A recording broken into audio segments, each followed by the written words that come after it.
سلام. نویسنده اصطلاحی رو در کتاب عنوان میکنه تحت قالب عرف عام. عرف عام چیه؟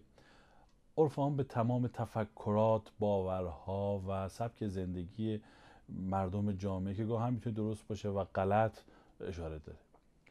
اگه یادتون باشه قبلا گفتیم سقراط یک رمز بقا داشت و یک راز داشت که اون راز اونو جاودانه و ماندگار کرد.